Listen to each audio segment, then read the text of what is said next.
Weaver review. So we got the Weaver 1050 binoculars, FBG0434. These are by far some of the best binoculars I've ever had. I'm out here in Alaska, over by the Ivashak River, and these are amazing. I can see so far and so clear with these. I would strongly recommend these to anyone. Was it day 5? Yeah. Day 5 of camp. Got Sheldon's tent over here. Camp stove. Dad's having a skillet for the mountain meals. Just getting ready. Here's our tent. We're gonna walk way over there. So right there. And then we're gonna go that way. It's supposed to rain today. So we got a short hunt probably. And then we'll come back and try and stay dry and see how that goes. Yesterday I went for a walk in the Ivashak. Not too smart. You gotta ride first. But we're good. We're dry. Had some fish, had some char and grayling, and that was pretty good. Dad cooked those up with some, what was it, the voodoo seasoning mix. That was pretty good. So anything you want to say to Dad, or anything you want to say, Dad? Nope, nothing. How's your hunt? I'm good. How's your heel? Heels are doing better. We can walk a couple yards today. Okay. We'll see how today goes. Hi. So, caribou chances are running out. So yesterday, just to kind of wrap that up, because I didn't really talk about it this morning. But yesterday, I walked the river edge, thinking it was a good idea to cross the Ivashak. I was waiting and waiting and waiting, and then nobody came. I was waiting for a boat to come by, so that way it could just take me across. And then nothing came, and then I started glassing. Over there, and then I saw something brown. Couldn't tell what it was. It could have been a bear, could have been a caribou, could have been a moose, but I just couldn't tell. So I humped it from way over there, which from here is about a mile, and then humped it to way back there. So ended up being 2.6 miles, and that caribou was moving. It ended up being a caribou. Very small horns, so it ended up being a cow. I just wanted a better look at it, and I was within 15 minutes or so from being in the spot that I wanted to be in, and then I could have, set up my scope and then, or got my binos out and actually got a good look at it, but it didn't end up happening. So it is what it is, as is hunting. But it was cool that I did a spot and stalk. But man, that was a lot of work. I sat over on that hillside after I was done and the caribou was gone. I just took everything off, all the way down to just my boxers, no socks, no nothing. I was sweating. So really long haul, but yeah. So, but if anybody comes up here and wants to go across the river, don't go across the Ivashak. Don't cross any rivers. I mean, these little streams and stuff like that, creeks, whatever. Yeah, sure. But it was up to about here, just below my nipple, in water. And then if the distance, you're looking at it for distance, when you looked at a certain point and then it moved down, it was about 20 or 30 feet in 7 seconds. So very, very fast moving water. It was a very dumb idea to even cross it in the first place. But yeah, I was very lucky. So happy to be here. Yeah. So we had the char and the fish, the grayling. Grayling was about, so tip of my finger down to my elbow, which is, I don't know what that is quite yet, but that's a pretty good, I guess that's a pretty good size of grayling. I got a picture of that I'll show you.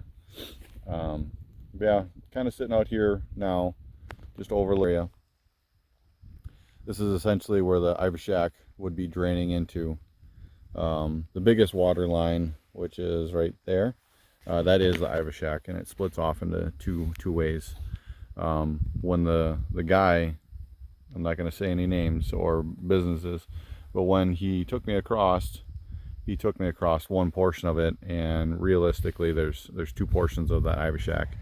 And once I saw that second portion, I figured, well, if I'm going to cross this river, what I want to do is, you know, if I'm going to cross it and get wet, I might as well cross it and get wet coming back. So I immediately turned around.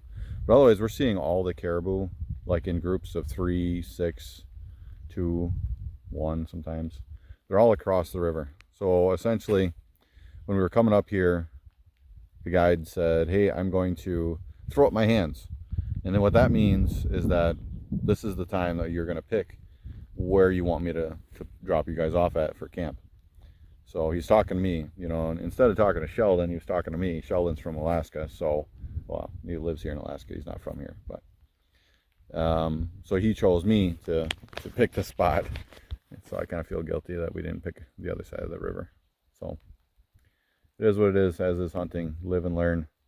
But always, all of the other boats, they're going another hour north. So this is the north-south line here. They're going further that way. From here, they're going further that way another hour. It takes about 2 hours. So what we're thinking is that the caribou are still up in the mountains, and then therefore that's why we're not seeing a lot of them, especially over here. I mean, we're seeing one about every day. Today and yesterday was the exception. Oh no, I did see one yesterday, and then Sheldon shot one the day before, and then the day before that Sheldon missed his opportunity on a caribou up here. He lost it. It's very easy to do in this terrain. There's a lot of valleys and hillsides, and then this brush can be anywhere from a few inches off the ground to 6 or 8 feet tall. So once it gets in there, it can be gone, and fast.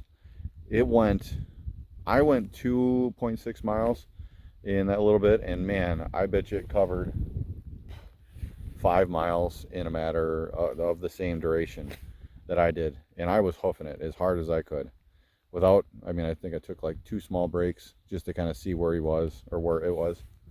But yeah, this if you want to prepare for this type of terrain, you really can't. It's very squishy. It's like if you think about walking on a bed, that would be the hard pack areas, which is nice. But the other areas where you're just walking, that would be like going over the Stairmaster machine, and then having no stability once you get down. Like you put your foot down, and it could be left or right of your foot, could be just anywhere. So I think this will be our last time that we hunt, as far as you know, this hunt, because it's going to rain for the remainder of the day. It's starting to drizzle now, and then tomorrow it's supposed to just rain until I believe like 2 or 4 o'clock, but we're hoping to get out of here around 2 or 4 o'clock anyways. So that's our plan. Otherwise, RJ, our airboat driver guy, he said that he's going to come on Saturday afternoon, which that would kind of suck, because we got to be out of here on a plane in Anchorage, which is 16 hours of straight driving, Monday morning at 6 a.m. So that's a lot of driving and not a lot of time, and rush, tired, all that fun stuff. But the cots are nice. Cots are actually really nice. If I wouldn't have got my binoculars, all my binos, as Dad really loves me calling them binos, because they're just binos. Anyways, my binos got wet when I was walking through the river, because, you know, it was that high, and I had my binos literally right here. So they got a little bit of moisture in there, so it's just, you can't see through them right now. So I'm using the old crappy ones. So, but Anyways, I will see you guys soon, and I will give you guys all a big hug. Yeah, going through that river was really, really dumb. So, miss you guys. Love you guys. See you soon. Bye. 2021. Okay, it's Friday. We are stuck in a tent. It's raining since last night. We got a couple breaks. We are not hunting because the breaks are maybe what, like 15 minutes, maybe something like that. So here we are, hunkered down, hoping to leave today, but that didn't actually happen. The guy needed to get gas, so that's about it for our excursion. Supposed to get picked up tomorrow sometime. And we're conserving our meals because we only have one each left. And yeah, a lot of rain. Lots and lots of rain. Okay.